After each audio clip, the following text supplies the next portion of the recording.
নমস্কার বন্ধুরা, সবাই কেমন আছেন? আশা করছি নিশ্চয়ই ভালো আছেন। আমিও ভীষণ ভালো আছি এবং আপনাদের সকলকে স্বাগত জানাই আরও একটি আমার নতুন ভিডিওতে। তো আজকে আমি আপনাদের সাথে গ্রিল ফিশের একটা রেসিপি শেয়ার করতে যাচ্ছি। তার জন্য আমার এখানে লাগছে লবণ, চিনি, লঙ্কা গুঁড়ো, গরম মশলা গুঁড়ো, হলুদ গুঁড়ো আর একটু অরিগানো এবং একটা পাতিলেবুর রস। তারপর লাগছে বাটার, টমেটো সস, সোয়া সস, গোলমরিচ, আদা রসুনের পেস্ট। আর এখানে লাগছে কিছু বাসা মাছের ফিলে বা ভেটকি মাছের ফিলে, যার যেরকম প্রেফারেন্স আনতে পারেন। বাসা মাছের ফিলে দিয়ে এটা ভালো হয় আর কি। তো যে ফিলেগুলো একটু আপনারা চাইলে পিসটা আপনাদের হিসাব মতন বড়ও রাখতে পারেন, ছোটও রাখতে পারেন। তো ছোট করলে মশলাগুলো ভালো ঢুকবে বলে আমরা একটু যেগুলো বড় পিস আছে ওগুলো কেটে নিচ্ছি।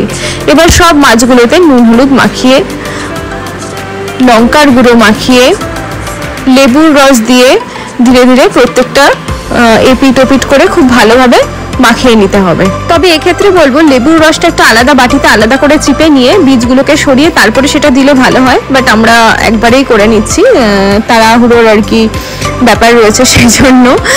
তো যে বীজগুলো প্রত্যেকটা মাছেই পিসেই মশলা ভীষণ ভালোভাবে মাখানো হয়ে গেছে। আর হ্যাঁ, গ্রিল ফিশ এই রেসিপিটার জন্য কিন্তু ফিলেই প্রয়োজন আর কি, যেহেতু এগুলো একটু পাতলা হয়। ঠিক আছে, তো আমরা চলে যাই এবার নেক্সট স্টেপে। এবার যেটা লাগছে, একটা বাটিতে খানিকটা টমেটো সস, কিছুটা সোয়া সস, আদা রসুনের পেস্ট আর অরিগানো কিছুটা নিয়ে একসাথে ভালো করে মিক্সড করতে হবে। আর হ্যাঁ, এই মিশ্রণটাতেও লেবুর রসের প্রয়োজন রয়েছে।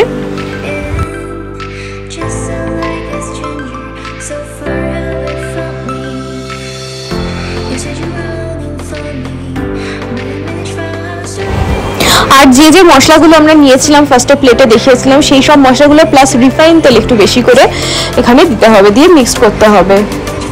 আপনারা চাইলে অলিভ অয়েলও ইউজ করতে পারেন এখানে।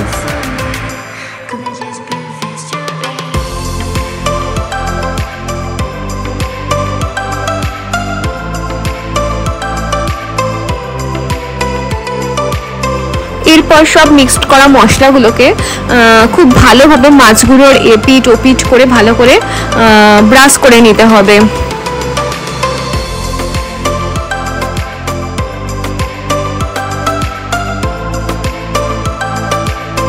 এটা স্টার্টার হিসাবে বা ইভিনিং স্ন্যাক্স হিসাবে ভীষণ একটা ভালো রেসিপি, ভালো মেনু। তো আমি সাজেস্ট করছি যে তোমরা অবশ্যই একবার আপনারা অবশ্যই একবার ট্রাই করবেন। আশা করি আপনাদেরও ভালো লাগবে। বাড়িতে অতিথি আসলে বানিয়ে খাওয়াতে পারেন, অবশ্যই প্রশংসা পাবেন। আর এবার যেটা বলবো সেটা হচ্ছে পরিমাণের কথা। এবার মাছ অনুযায়ী সব মশলার পরিমাণ হবে, সেটা একটু নিজেকে বুঝে নিতে হবে।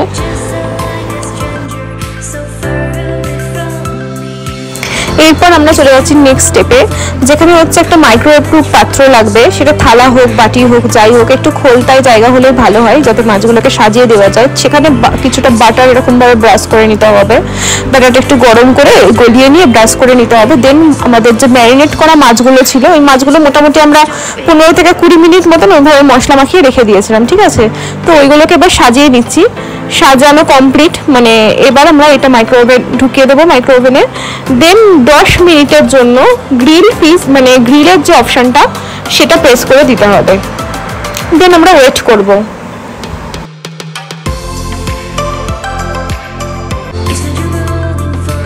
আর এর মাঝখানে একবার মাইক্রোওভেনটা খুলে চেষ্টা করবেন মাছগুলোকে উল্টো দিক করে দেওয়ার, কোনো চিমটার সাহায্যে বা চামচের সাহায্যে।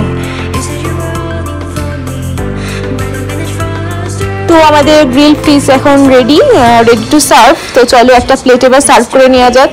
ধনেপাতা, মেয়োনিজ, কিছু স্যালাড, লেবু, এই সব দিয়ে আমি এটাকে সার্ভ করেছি। এর মধ্যে লেবু চিপে নিলে আরও বেশি টেস্টি লাগবে খেতে। তো চলো এবার খাওয়া যাক। দেখে ভীষণ লোভনীয় লাগছে, তো আই ক্যান্ট ওয়েট। এবার আমরা খেতে শুরু করব, বাট তার আগে বলে দিই, যদি ভিডিওটা ভালো লাগে লাইক, কমেন্ট, শেয়ার এবং সাবস্ক্রাইব করে অবশ্যই পাশে থাকবেন এবং বেল আইকনটি প্রেস করতে ভুলবেন না। সকল নতুন ভিডিও নোটিফিকেশন আপনাদের কাছে পৌঁছে যাবে। এবং সম্পূর্ণ ভিডিওটা ধৈর্য ধরে দেখার জন্য সকলকে জানাই ধন্যবাদ। দেখা হচ্ছে পরবর্তী ভিডিওতে।